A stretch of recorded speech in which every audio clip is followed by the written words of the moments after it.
के लक्षण बता रहे थे और योगी की बातें करते। अर्जुन बड़े ध्यान से भगवान की सब बातें सुन रहे हैं, लेकिन ज्यों ज्यों उनकी बातें सुन रहे हैं, त्यों त्यों अर्जुन की घबराहट बढ़ती चली जा रही। अर्जुन की घबराहट क्यों बढ़ रही है? इतनी बड़ी उनकी घबराहट कि अब आपको रोक नहीं सकते। और कृष्ण से पूछते हैं, अध्याय 6 श्लोक 33। अर्जुन वाच, यो अयम योगा त्वया प्रोक्ता साम्येन मधुसूदन एतस्य अहम न पश्यामि चंचलत्वात् स्थितिं स्थिराम्। हे कृष्ण, ये जो आपने योग की बात कही, कौन से योग की बात कही है? समत्व योग की। हे मधुसूदन, आपने ये जो समत्व योग की बात कही है बहुत विस्तार से, एतस्य अहम न पश्यामि, मुझे नहीं लगता कि हमें इस योग को जीवन में उतारना संभव होगा। एतस्य अहम न पश्यामि, मैं नहीं देखता कि ये योग हमारे जीवन में आ सकता है। क्यों? क्योंकि चंचलत्वात् स्थितिं स्थिराम्, क्योंकि ये मन इतना चंचल है, 2 क्षण के लिए भी ये मन स्थिर होकर ठहर नहीं सकता। तो जो योग का आपने सारा विस्तार समझाया है, समत्व योग की बात कही है, भला वो बात हमारे जीवन में कैसे संभव हो सकती है? इस भाषा को हम कैसे समझ सकते हैं? इस योग को जीवन में कैसे ला सकते हैं? तो समस्या अर्जुन की वही है जो हम सबकी समस्या है। मानो हम सबका प्रतिनिधित्व करके अर्जुन बोल रहे हैं, इस योग को जीवन में कैसे लाए। हे मधुसूदन, जो ये योग आपने समभाव से कहा है, चंचल होने से,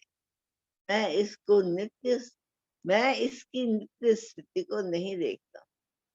यानी मुझे नहीं लगता कि ये जीवन में उतारना पॉसिबल है, जीवन में उतारना संभव है। सो अर्जुन ने अपना संशय भगवान के सामने रख दिया।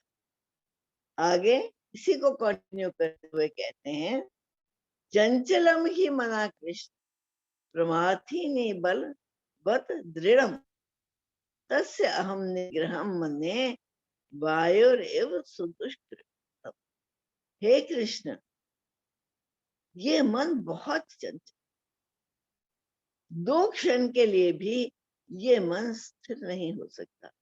बलवत प्रमाथी बलवत दृढ़म, और ये जबरदस्ती, प्रमाथी मतलब जैसे मधानी दही को मथती है ना और मक्खन निकालती है, कहते ये इतना स्थिर है मन, ये इतना चंचल मन है कि हर समय ये घूमता रहता है और स्थिर नहीं होता, और बड़ा बलवत है। कैसे बलवत है? तस्य अहम निग्रहम मन्ये वायुरेव सुदुष्कर। जिस प्रकार चलती हुई वायु को हम वश में नहीं कर सकते, उसी प्रकार इस मन को काबू में करना बहुत कठिन। इसलिए मुझे लगता है कि जो सारी योग की बातें आप बता कर आए हो, वो हमारे जीवन में भला कैसे आ सकती हैं, किस प्रकार संभव है? क्योंकि ये इस मन को काबू करना इतना कठिन है जैसे कि वायु को काबू। क्योंकि हे कृष्ण, ये मन बड़ा चंचल, मथन स्वभाव वाला, बड़ा दृढ़ और बलवान है। इसलिए उसको वश में करना वायु को रोकने की भांति अत्यंत दुष्कर मानता।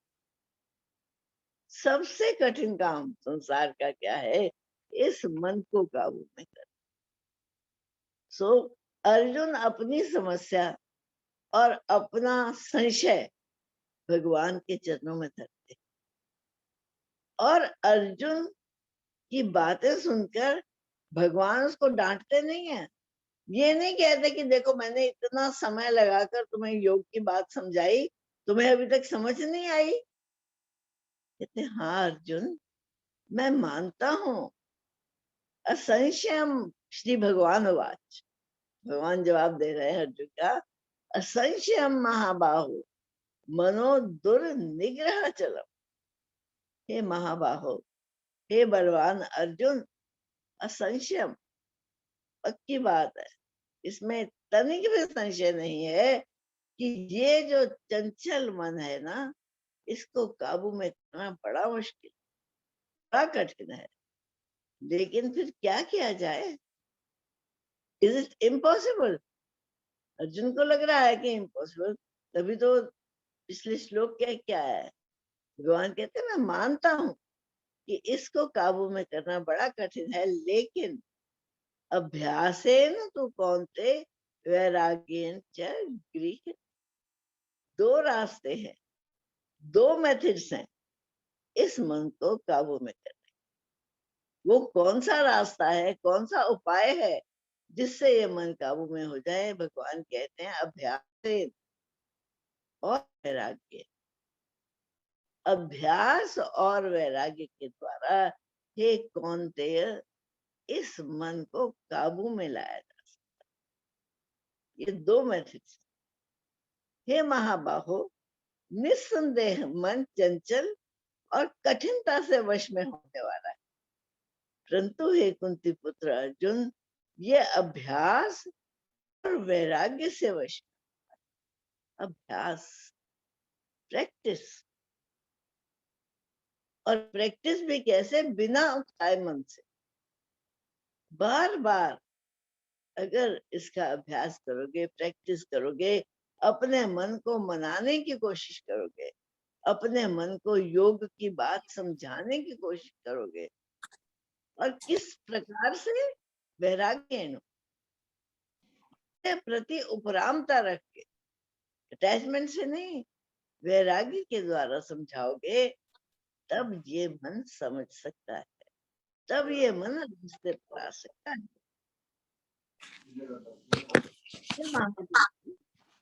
निस्संदेह मन चंचल और कठिनता से वश में होने वाला, परंतु हे कुंती पुत्र अर्जुन, ये अभ्यास और वैराग्य से वश में। सो दो ही तरीके हैं इस मन को काबू में करने के, अभ्यास और वैराग्य। तो इस रास्ते पर चले, तब ये मन काबू में हो सकता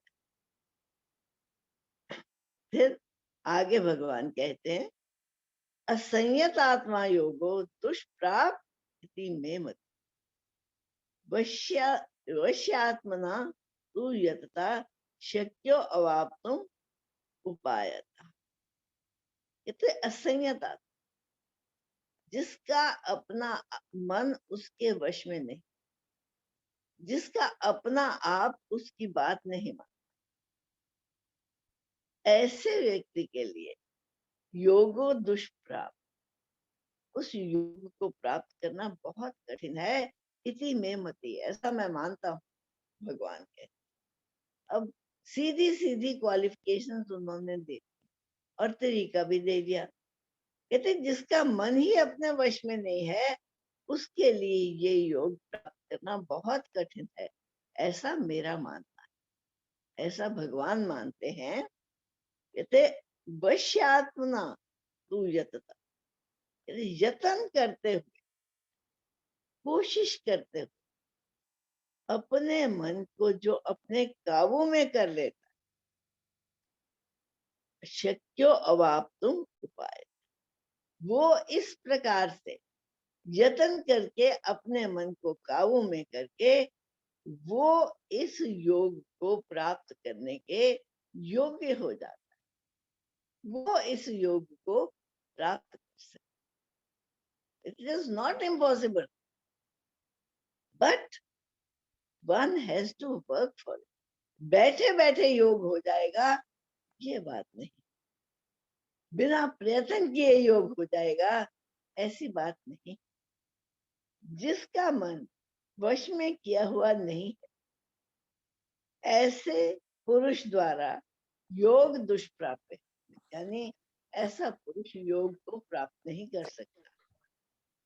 और वश किए हुए मन वाले प्रयत्नशील पुरुष साधन से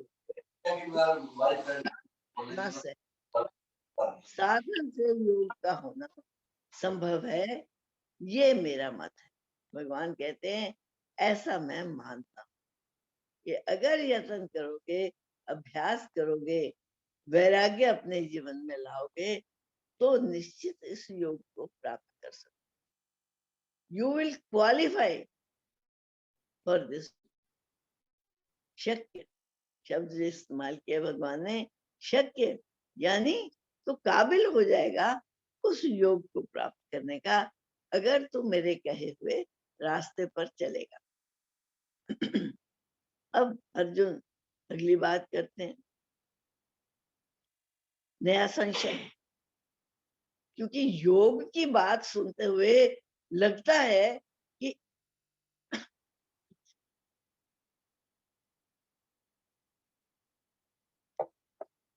इस छोटे से मानव जीवन इतनी बड़ी उपलब्धि कि समत्व भाव आ जाए, इतनी बड़ी उपलब्धि कि वैराग्य आ जाए और अभ्यास निरंतर होता चला जाए, बड़ा मुश्किल है। शुरू तो कर दें हम, लेकिन शुरू करके कितना कर पाएंगे इस छोटे से जीवन में। अब अर्जुन अपना अगला संशय भगवान के चरणों में रखते हैं। कहते हैं अयति श्रद्धा उपेतो योगात चलित मानसा अप्राप्य योग संसिद्धिम का गतिम कृष्ण गति। कहते अब योग में लगने की कोशिश करते हो, अपने चित्त को योग में लगाते हुए और श्रद्धा से जेन्युइनली करना चाहते हैं कि हमारा जीवन योग के पद चिन्हों पर चले और योग और समत्व हम अपने जीवन में सीखें। श्रद्धा से हम योग का अभ्यास करते हुए अगर योग से हमारा मन विचलित हो जाए, अगर हम अपने लक्ष्य को प्राप्त न कर सके, उस संसिद्धि को, उस योग की पूर्णता को प्राप्त किए बिना अगर ये शरीर छूट जाए, अगर मृत्यु आ जाए और योग में सफलता हमें प्राप्त नहीं हुई, तो का गतिम कृष्ण गच्छति। हे कृष्ण, ऐसे इंसान की क्या गति होती है? क्या उसका कल्याण कहीं संभव है? या वो एक गीत होता था ना इधर ना खुदा ही मिला ना वसाले सनम, ना इधर के रहे ना उधर के रहे। हमने संसार छोड़ दिया इस उम्मीद में कि हम योग के रास्ते पर चलेंगे, और योग के रास्ते पर चले तो इस अस्थिर मन ने, इस चंचल मन ने जीवन में योग की पूर्णता को उतरने नहीं दिया, और इतनी देर में मृत्यु ने आकर गिर, शरीर छूट गया। तो क्या वो सारी कोशिश जो मैंने की थी योग को प्राप्त करने की, क्या वो सारी की सारी कोशिश लाया चली जाएगी? Will this all be a waste? All my efforts? So Arjun बड़ा जेन्युइन प्रश्न है, उनका स्पष्ट पूछ रहे हैं भगवान से, का गतिम कृष्ण गति, वो किस गति को प्राप्त होगा, उसका क्या रिजल्ट होगा? हे कृष्ण, जो योग में श्रद्धा रखने वाला है, ठीक है, किंतु संयमी नहीं है, योग में श्रद्धा तो रखता है लेकिन अभी मन पूरा काबू में नहीं हुआ, संयम में नहीं हुआ, इस कारण अंत काल में जिसका मन योग से विचलित हो गया है, ऐसा साधक योगी योग की सिद्धि को अर्थात भगवान के साक्षात्कार को ना प्राप्त होकर किस गति को प्राप्त होता है? यानी योग का लक्ष्य उसको नहीं मिला, योग के लक्ष्य तक पहुंचा नहीं, तो फिर उसकी क्या गति होती है, उसकी क्या अवस्था होती है। अर्जुन अपना ये संशय भगवान के सामने रखे। देखो अर्जुन में कितनी ऑनेस्टी है, कितनी सत्यता है। साधक का सबसे पहला लक्षण, पहला गुण है सत्यता। अगर उनको नहीं समझ आ रहा, अगर उनको कहीं डाउट हो रहा है, तो अपने आप को छिपा नहीं रहे हैं कि भगवान क्या कहेंगे, मुझे इतनी छोटी सी बात नहीं समझ आई। वो अपना सारा संशय स्पष्ट भगवान के चरणों में रख। अब इसी विषय में आगे चलते हैं अर्जुन, और अगला प्रश्न भगवान से करते हैं, कश्चित ना उभय विभ्रष्ट छिन्न भ्रमेव नश्यति अप्रतिष्ठो महाबाहो विमूढ़ो ब्रह्मणा। कहते क्या ऐसा साधक जिसका योग कंप्लीट नहीं, पूर्ण अभी हो नहीं पाया, क्या वो दोनों रास्तों से भ्रष्ट हो जाता है? ना संसार उसने छोड़ दिया योग पथ पर चलने की उम्मीद में, और योग पथ पर वो खरा उतरा नहीं, योग पथ पर उसने अभी पूर्णता को प्राप्त नहीं किया, तो क्या वो दोनों तरफ से नष्ट हो जाता है? क्या उसकी ऐसी अवस्था होती है जिस तरह के आकाश में छाए हुए बादल छिन्न भिन्न हो जाते हैं बिना बरसे। बादल आए हैं, लगता है बड़ी बारिश होगी, खूब पानी से भरे हुए हैं, लेकिन हवा का वेग आकर उन बादलों को छिन्न भिन्न कर देता है, बिखेर देता है, और वो पानी नहीं बरसता। इसी प्रकार योग के रास्ते पर जो लगा हुआ है, क्या उसका भी योग उन बादलों की तरह छिन्न भिन्न हो जाता है बिना वर्षा बरसाए, यानी बिना अपना समत्व रूपी परिणाम दिए? अप्रतिष्ठो महाबाहु, हे महाबाहु, हे कृष्ण, महाबाहु जिसकी बाहुओं में बहुत बल है, जो बलवान है, क्या वो ब्रह्म के रास्ते पर चलता हुआ पथी पथिक जो है वो विमूढ़ हो, वो विमूढ़ हो जाता है, उसका कुछ नहीं बनता, उसको योग नहीं मिलता, उसको संसार नहीं मिलता। हे भगवान, उसकी क्या गति हो? ये संशय अर्जुन भगवान के चरणों में धर रहे हैं, क्योंकि ये संशय उनका अपना भय है मन का, कि अगर कहीं मृत्यु राह में आ गई और योग की पूर्ति भी नहीं हुई, तो क्या होगा? हे महाबाहो, क्या वह भगवत प्राप्ति के मार्ग में मोहित और आश्रय रहित पुरुष छिन्न भिन्न बादल की भांति दोनों ओर से भ्रष्ट होकर नष्ट तो नहीं हो जाता? जैसे वो बादल नष्ट हो जाता है बिना पानी बरसाए, क्या उसका जीवन भी इसी प्रकार नष्ट हो जाता है? नष्ट तो नहीं हो जाता, क्योंकि the formation of the sentence, ये नहीं कहते वो नष्ट हो जाता है, क्या वो नष्ट तो नहीं हो जाता? यानी he is seeking reassurance from the Lord, भगवान से आश्वासन चाह रहे हैं कि इस रास्ते पर चलकर तेरा अकल्याण नहीं होगा भाई, इस रास्ते पर चलेगा तो निश्चित ही किसी परिणाम तक पहुंचेगा। अब पूछते हैं, अर्जुन ये भी बोले जा रहे हैं, ये पढ़ने पहले, हे महाबाहु, क्या वह भगवत प्राप्ति के मार्ग में मोहित और आश्रय रहित पुरुष छिन्न भिन्न बादल की भांति दोनों ओर से भ्रष्ट होकर नष्ट तो नहीं हो जाता? एतत् में संशयम कृष्ण छेतुम अर्हसि विशेषता। हे कृष्ण, मेरे इस संशय को केवल आप ही दूर कर सकते, मेरे इस संशय को छेतुम यानी छेद सकते हो, उन्मूलन कर सकते हो। मेरे इस संशय को दूर करने के लिए केवल आप ही समर्थ हो। त्वत् अन्य संशय से छेता ना ही उपपद्यते। आपके अतिरिक्त दूसरा कोई भी मेरे इस संशय को जड़ से उखाड़ देने के लिए योग्य नहीं। यानी किसी में इतनी सामर्थ्य नहीं कि मेरे इस संशय को जड़ से निकाल सके, इस संशय को दूर कर सके। हे श्री कृष्ण, मेरे इस संशय को संपूर्ण रूप से छेदन करने के लिए आप, केवल आप ही योग्य हैं, क्योंकि आपके अलावा दूसरा कोई भी इस संशय का छेदन करने वाला मिलना असंभव है। दूसरा कोई भी मेरे इस संशय को दूर नहीं कर सकता। हे भगवान, इसलिए अपना ये संशय लेकर आपके चरण में आया।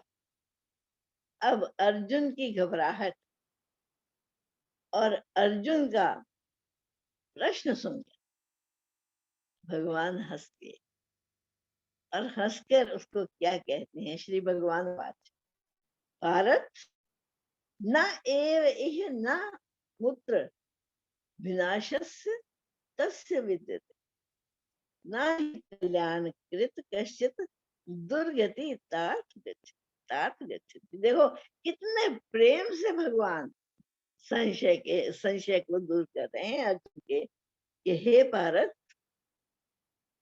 इस संसार में उस मनुष्य का, उस जीव का, और ना ही इससे परले संसार में, यानी ना तो इस संसार में और ना ही परलोक में ऐसे जीव का कोई भी विनाश कर सकता, यानी his life can not be wasted. इस संसार में जितना किया हुआ उसका प्रयत्न है, वो परलोक में जाकर भी उसको फल देता है।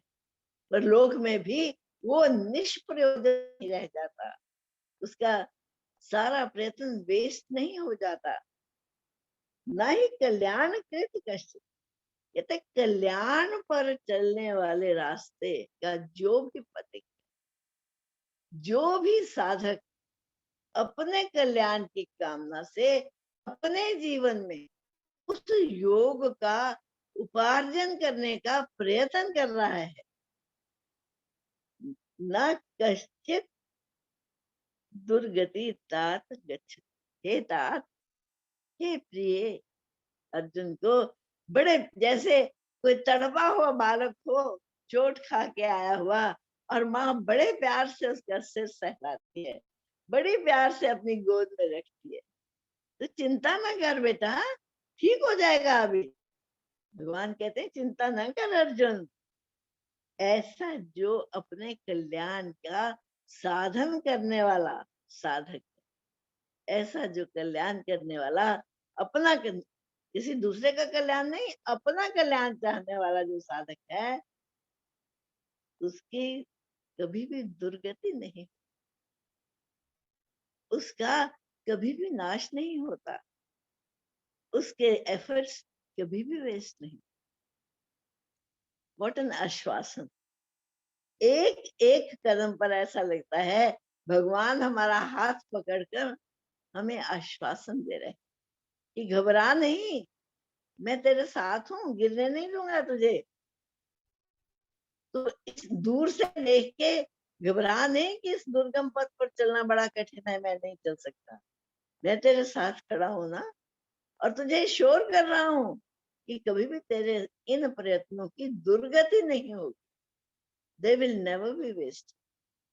हे भारत, उस पुरुष का ना तो इस लोक में विनाश होता है और ना परलोक में ही विनाश होता है, क्योंकि हे प्यारे, आत्म उद्धार के लिए अर्थात भगवत प्राप्ति के लिए कर्म करने वाला कोई भी मनुष्य कभी भी दुर्गति को प्राप्त नहीं, कभी भी दुर्गति को प्राप्त, कभी भी उसका नाश नहीं होता।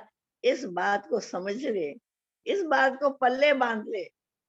मैं तुझे कहता हूं उसकी कभी दुर्गति नहीं। उसका कभी नाश नहीं। तो फिर क्या होता है, उसकी क्या गति होती है आगे, भगवान बता रहे हैं। प्राप्य पुण्य कृताम लोकाम उषित्वा शाश्वती सम शुचिनाम श्रीमताम गेहे योग भ्रष्टो अभिजाय। प्राप्य पुण्य कृताम, क्योंकि वो योग के रास्ते पर चलने का प्रयत्न कर रहा है, क्योंकि वो कोशिश कर रहा है भगवान के द्वारा बताए हुए इस योग को अपने जीवन में लाने। अगर रास्ते में उसका शरीर छूट जाता है, अगर योग का अभ्यास करते करते शरीर उसका साथ छोड़ देता है, तो क्या होता है, उसके बाद वो बड़े पुण्यमय लोगों को प्राप्त होता है। पुण्यमय लोगों को, लोग कौन से हैं, स्वर्ग आदि, यानी जो उसको सुख देने वाले हैं।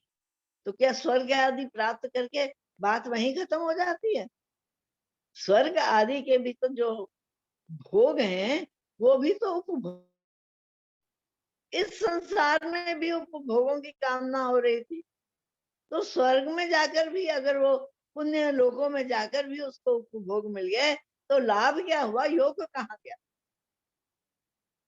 फिर तो भोगों में फंस गया।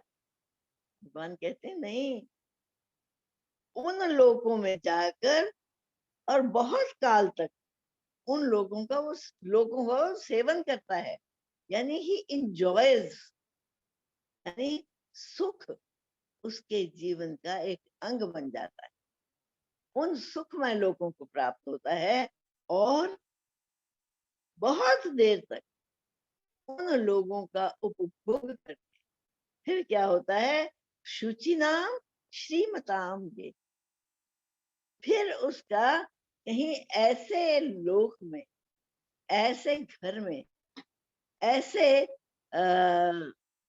माता पिता के घर उसका जन्म होता है। कौन? शुचि नाम श्रीमता, जो पवित्र हैं, जिनके जीवन पवित्र हैं, जो अपने जीवन में उस योग का अभ्यास कर रहे हैं।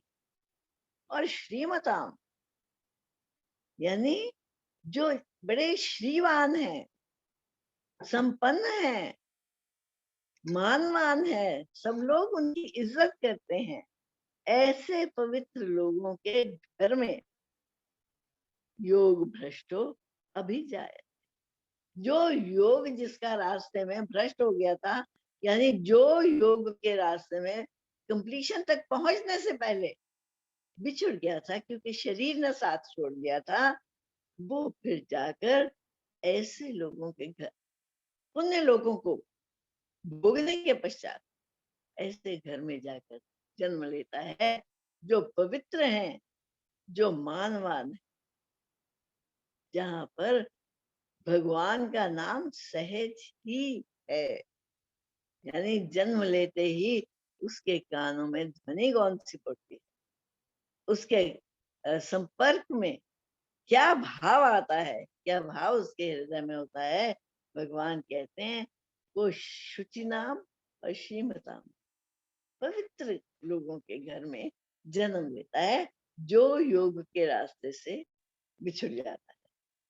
योग भ्रष्ट पुरुष पुण्यवान, पुण्यवानों के लोगों को अर्थात स्वर्ग आदि उत्तम लोगों को प्राप्त होकर उनमें बहुत वर्षों तक निवास करके शुद्ध आचरण वाले श्रीमान पुरुष के घर में जन्म लेता है। फिर वहां क्यों जन्म लेता है? क्योंकि वहां पर जिस योग से वो बिछड़ा था, वहां पर उस योग से उसका मिलन सहज हो। कैसे? अथवा योगी नाम कुले भक्ति धीमताम एतत् ही दुर्लभतरम लोके जन्म यद ईदृश। या तो वो शुचि नाम और श्रीमताम गेहे जन्म लेता है, पवित्र लोगों के घर में जन्म लेता है, मानवान लोगों के घर में जन्म लेता है, या फिर वो किसी योगी के कुल में जाकर जन्म ले लेता है। किसी योगी के घर में जाकर जन्म ले लेता है। कहते ऐसा जो जन्म है ना, एतत् ही दुर्लभ तरम लोके, इस प्रकार का जन्म इस संसार में बहुत दुर्लभ, बहुत ही रेयर है टू अचीव दिस, कि किसी योगी के घर में जाकर जन्म हो जाए, जहाँ जन्म होते ही पहले संस्कार भगवत नाम के पड़े, पहले संस्कार योग। दुर्लभ तरम यद ईदृशम, ऐसा जन्म ऐसे योगी के घर जन्म लेना दुर्लभ तरम, दुर्लभ नहीं, दुर्लभ तरम, most rare, most difficult to find this opportunity, कि हमारा जन्म ही उस जगह पे हो जहां पर इस रास्ते पर आगे अग्रसर हम हो सके। भगवान कहते हैं this is the rarest of the rare of. And imagine कैसी कृपा है भगवान की, कैसी कृपा बरस रही है भगवान की, कि भगवान ने हमें दुर्लभ तरम, मोस्ट रेयर अपॉर्चुनिटी दी, कि हम उनके नाम का जन्म से ही हमें उनके नाम का परिचय, जन्म से ही उनके नाम की ध्वनि कानों में। कहते ये तो बहुत ही दुर्लभ धर्म है, ये तो बहुत ही कठिनता से प्राप्त करने वाली वस्तु है। और अगर कहीं तुझे ये प्राप्त हुई है opportunity, don't let it go, इसको व्यर्थ में ना खो देना। अथवा वैराग्यवान पुरुष उन लोकों में ना जाकर, अब साधारण जीव जाता है स्वर्ग लोकों में, कल्याणकारक लोकों में, सुखमय लोकों में, लेकिन जो वैराग्यवान, जिसको इन लोकों से कुछ नहीं लेना, जिसको स्वर्ग में और स्वर्ग के उपभोग में तनिक भी रुचि नहीं है, वो उन लोकों में ना जाकर ज्ञानवान योगियों के ही कुल में जन्म लेता है। परंतु इस प्रकार का जो ये जन्म है संसार में निस्संदेह अत्यंत दुर्लभ।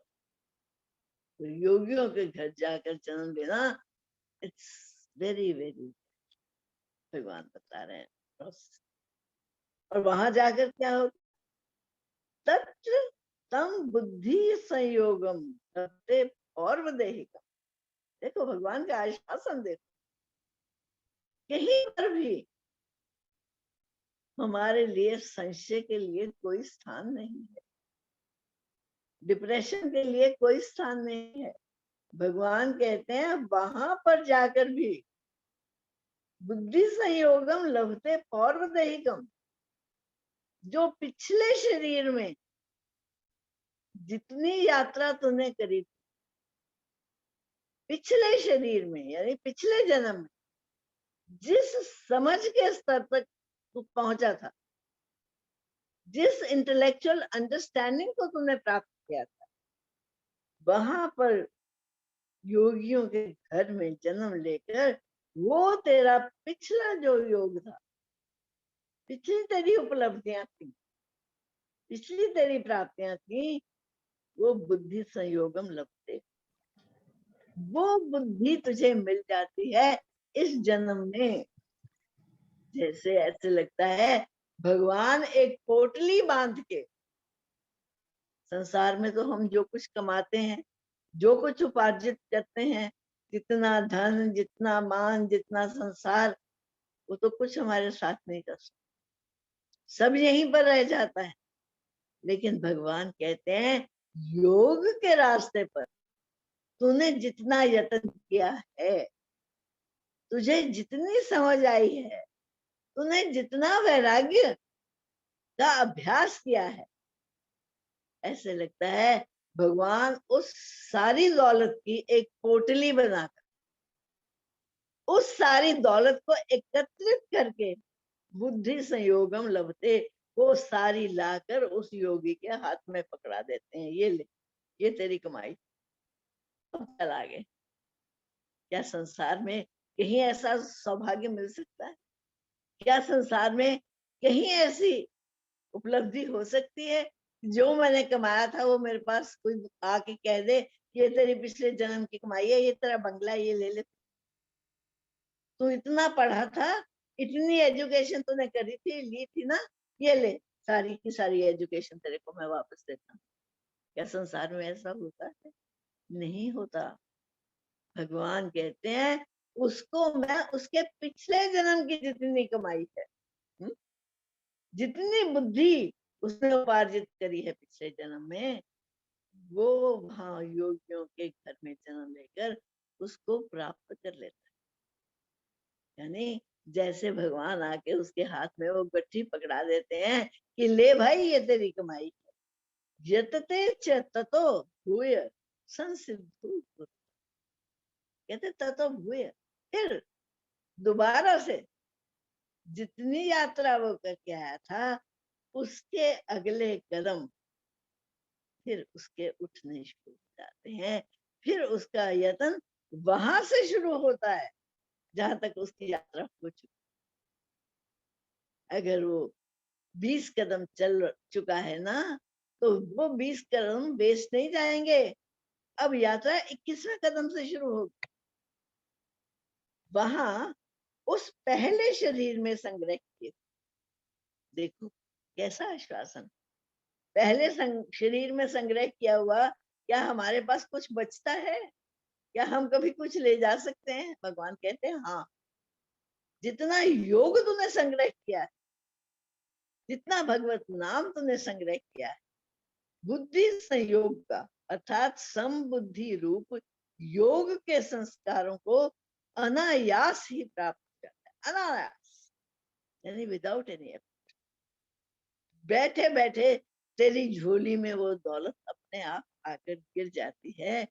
और हे कुरुनंदन, उसके प्रभाव से वो जो झोली में आकर दौलत गिर जाती है ना पिछले जन्म में कमाई हुई, उसके प्रभाव से वह फिर परमात्मा की प्राप्ति रूप सिद्धि के लिए पहले से भी ज्यादा बढ़कर प्रयत्न, वो संस्कार उसके जागते हैं जो उसको इस रास्ते पर चलने के लिए प्रेरित करते हैं। अरे सिर्फ इस रास्ते पर चलने के लिए प्रेरित ही नहीं करते, पहले से भी अधिक तीव्रता से वो इस रास्ते पर चलता है। ऐसा भगवान अभ्यास, ऐसा वो आश्वासन दे रहे हैं, रीएश्योरेंस। क्या कोई भी है संसार में जो ऐसी रीएश्योरेंस हमें दे सकते? देखो आगे क्या कहते,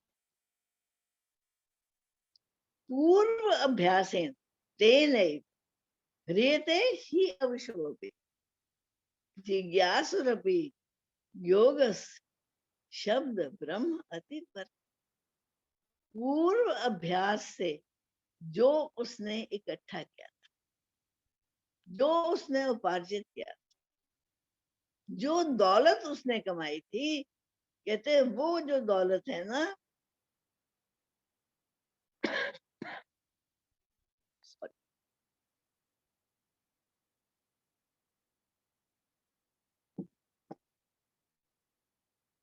वह श्रीमानों के घर में जन्म लेने वाला योग भ्रष्ट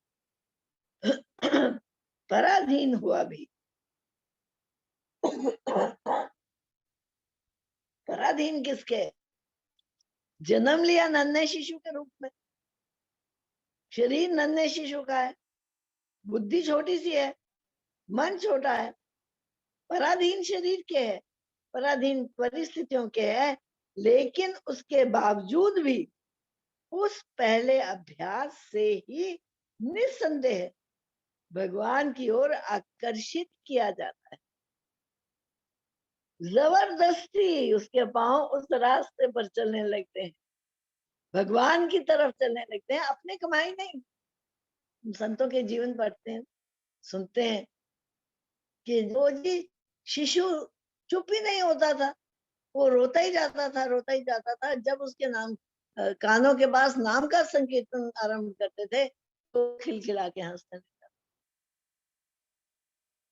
वो उसका क्या परिचय था उस नाम के संकीर्तन से?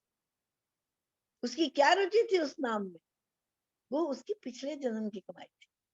और अनायास जब उससे संयोग हुआ इस जन्म में, तो पहले से भी तीव्र गति से मानो वो भागने लगा इस उस पहले अभ्यास से ही निस्संदेह भगवान की ओर आकर्षित किया जाता है। He is pulled towards that. आकर्षण, ऐसा तीव्र आकर्षण है भगवान के नाम की तरफ कि कोई अन्य संसार की वस्तु उसको विचलित नहीं कर सकती। समबुद्धि रूप योग का जिज्ञासु भी वेद में कहे हुए सकाम कर्मों के फल को उल्लंघन कर जाता है। यानी जो जिज्ञासु है, जो उस रास्ते पर चलना चाहता है, वो फिर सकाम कर्मों के फलों में रुचि नहीं रखता, उल्लंघन कर जाता है। He transcends those. He transcends all the उपभोग, स्वर्ग के उपभोगों को वो उल्लंघन कर जाता है, वो पार कर जाता है। कोई भी उपभोग उसको पकड़ कर नहीं पाते। ऐसा उस योग भ्रष्ट का जीवन है आगे चल। ऐसे भगवान सुयोग बनाते हैं कि वो स्वतः ही आकर्षित होता चला जाए भगवान की तरफ, योग की तरफ, इस पथ की तरफ। फिर क्या कहते हैं भगवान? प्रयत्नात् यत् मानः तु योगी संशुद्धि किल विषय, अनेक जन्म संसिद्धि ततो याति राम। प्रयत्नात् यत् मनः, प्रयत्न करने से, कोशिश करने से वो ऑटोमेटिकली इस पथ पर धकेल दिया जाता है। वो ऑटोमेटिकली इस राह से आकर्षित हो जाता है। आकर्षित होकर क्या करता है? प्रयत्न करता है। अब कोशिश करता है इस जन्म कि मैं भी इस राह को फॉलो करूं, मैं भी इस रास्ते पर चलूं। और वो प्रयत्न करते हुए संशुद्ध किल्बिषा, उसके जितने भी पाप कर्म कहीं बाकी रह गए होते हैं, उसके इस प्रयत्न से और उसकी इस लगन से वो सब शुद्ध हो जाते हैं। संशुद्ध किल्बिषा, उसके सब पाप नष्ट हो जाते हैं और अनेक जन्म संसिद्ध, और अनेक जन्म इस ही चक्र से गुजरता हुआ संसिद्धिम ततो याति पराम, उस परम गति को वो प्राप्त होता है, जिस परम गति के लिए वो योग का अभ्यास। ये एक जन्म की कहानी नहीं है। देखो भगवान स्पष्ट कर रहे हैं कि ऐसा ना सोचना कि आज मैंने यत्न किया और कल मुझे उसका परिणाम मिल जाएगा। अरे योग भ्रष्टों के घर में जन्म लेकर स्वतः ही इस पथ पर डाल दिए जाने के बावजूद भगवान कहते हैं अनेक जन्म संसिद्ध, अनेकों जन्म के पश्चात वो उस संसिद्धि को प्राप्त करता है और परम गति को प्राप्त कर जाता है, अपने लक्ष्य को प्राप्त कर जाता है, निश्चित प्राप्त कर जाता है। उसका नाश नहीं होता। जैसे कि अर्जुन ने कहा, क्या वो आकाश के बादलों की तरह छिन्न भिन्न हो जाता है, नष्ट भ्रष्ट हो जाता है? भगवान कहते हैं नहीं, नष्ट भ्रष्ट नहीं होता। वो इस पाइपलाइन में आ गया, इस प्रोसेस में आ गया, जहां से फिर उसकी वापसी नहीं, फिर वो मुड़कर संसार में नहीं जा सकता। तो अनेक जन्म अभ्यास करता हुआ पराम सिद्धि, उस परम सिद्धि को प्राप्त होता है, भगवान को प्राप्त। परंतु प्रयत्न पूर्वक अभ्यास करने वाला योगी तो पिछले अनेक जन्मों के संस्कारों के बल से इसी जन्म में संसिद्ध होकर संपूर्ण पापों से रहित होकर फिर तत्काल ही परम गति को प्राप्त। तत्काल कैसे प्राप्त होता है? पूर्व जन्म के अभ्यास का, क्योंकि पूर्व जन्म के अभ्यास से उसके संपूर्ण पाप नष्ट हो चुके हैं, इसलिए वो इस जन्म में परम गति को प्राप्त हो सकता है, ऐसा भगवान का आश्वासन। अब आगे भगवान क्या कहते हैं? कहते हैं तपस्वी भ्यो अधिको ज्ञानी भ्यो अपि मतो अधिक कर्मी भ्यश्च अधिको योगी तस्मात् योगी भव। हे अर्जुन, योग, योग किसे कहते हैं?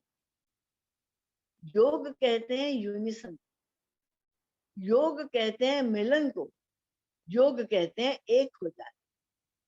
कहते तप करने वालों से,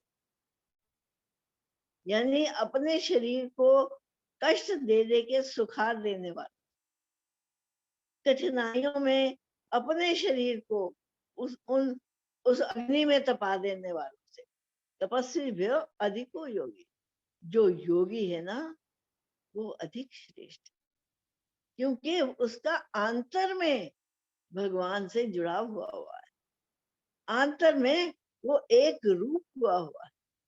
उसे तप करने की आवश्यकता नहीं है, आवश्यकता पड़ेगी तो शरीर से तप अपने आप हो जाएगा, लेकिन वो तप पर कंसंट्रेट नहीं करता। कंसंट्रेशन, उसका ध्यान योग पर लगा हुआ है। मेरा चित्त मेरे परम लक्ष्य में टिका है क्या? मेरा चित्त मेरे भगवान में टिका हुआ है क्या? भगवान की स्मृति ने मेरे मन को भरपूर कर लिया है? जिसका ध्यान इसमें टिका हुआ है, उसके सामने तप की कोई महिमा नहीं है, तप का कोई महत्व नहीं। ऐसे तपस्वियों से योगी बहुत श्रेष्ठ, जो योगी भगवान में चित्त लगा के बैठा है। और ज्ञानी भ्यो अपि मतो अधिक, और वो ज्ञानियों से भी बहुत श्रेष्ठ है, जो ज्ञान का उपार्जन कर रहे हैं। लेकिन ज्ञान का उपार्जन होकर वो ज्ञान जीवन की वास्तविकता कब बनेगा? जब योग होगा है? नहीं पूरा ज्ञान रह जाएगा, नहीं तो वो शब्द ज्ञान रह जाएगा। इसलिए तपस्वियों से भी योगी अधिक है और ज्ञानियों से भी अधिक श्रेष्ठ है योगी। कर्मेभ्यश्च अधिको योगी, और कर्म करने वालों से भी, जिसे गुड डूअर्स कहते हैं ना, कि बड़े श्रेष्ठ कर्म कर रहे हैं जी, इन्होंने तो इतने अस्पताल बनवाए, इन्होंने तो इतना दान पुण्य किया, इतने कुएं खुदवाए, जिसे इष्ट कर्म और पूरत कर्म कहते हैं वेदों में। अरे वो सब कर्म करने वालों से भी योगी श्रेष्ठ है। यानी what is most important is the unison with the Lord, उनके साथ एकात्म भाव को प्राप्त कर, वो ही तेरे जीवन का सर्वोच्च लक्ष्य रह जाए, वो ही तेरे जीवन का सर्वोच्च उद्देश्य रह जाए। कहते इसलिए तस्मात् योगी भव, इसलिए हे अर्जुन तू योगी बन, concentrate on that unison with the Lord, उनके साथ एकत्व प्राप्त करने की कोशिश कर। ये भगवान का डायरेक्टिव है, सीधा सीधा आदेश है उनका। योगी तपस्वियों से श्रेष्ठ है, शास्त्र ज्ञानियों से भी श्रेष्ठ है, और सकाम कर्म करने वालों से भी योगी श्रेष्ठ है। इसलिए हे अर्जुन तू योगी बन, इधर उधर दृष्टि ना कर, सीधा डायरेक्ट अप्रोच। डायरेक्ट अप्रोच क्या है? Unite yourself with the Lord. वो एक मीरा जी का भजन है, शायद बड़ा सुंदर था।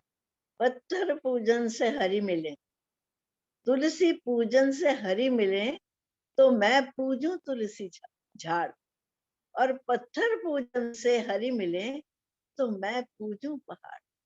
पर बिना प्रेम के हरि नहीं मिलते भाई। इसलिए किसी और रास्ते को लेने की बजाय इस प्रेम के रास्ते को, इस योग के रास्ते को अपना। योग का रास्ता यानी मिलन का रास्ता, यानी यूनिसन का रास्ता, यानी प्रेम का रास्ता। हे अर्जुन, योगी भव तस्मात्, इसलिए तू योगी बन, क्योंकि यही सर्वश्रेष्ठ मार्ग है तेरे लिए। फिर आगे क्या कहते हैं, चलिए पढ़े। योगी तपस्वियों से श्रेष्ठ है, शास्त्र ज्ञानियों से भी श्रेष्ठ माना गया है, और सकाम कर्म करने वालों से भी योगी श्रेष्ठ है। इसलिए हे अर्जुन, तू योगी हो, तू योग का रास्ता चुन, तू प्रेम बढ़ाना चाहिए रे मनवा, भजन करना चाहिए।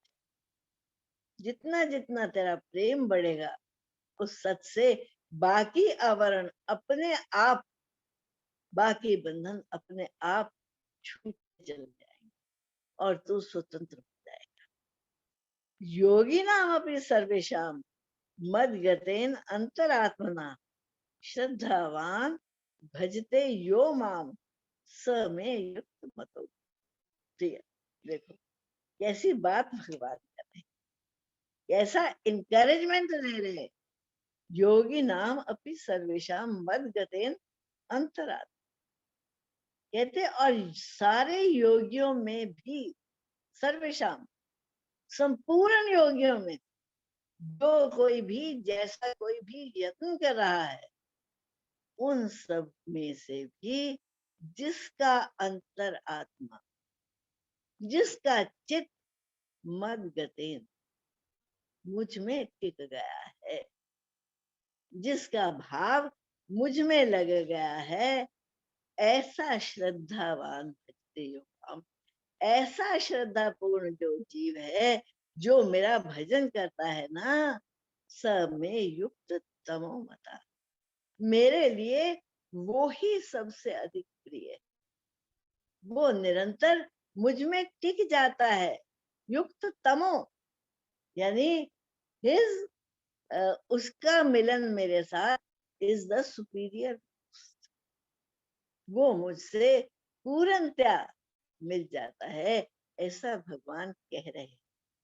संपूर्ण योगियों में भी जो श्रद्धावान योगी मुझ में लगे हुए अंतरात्मा से मुझको निरंतर भजता है, वह योगी मुझे परम श्रेष्ठ माने, यानी वो मुझे सबसे ज्यादा।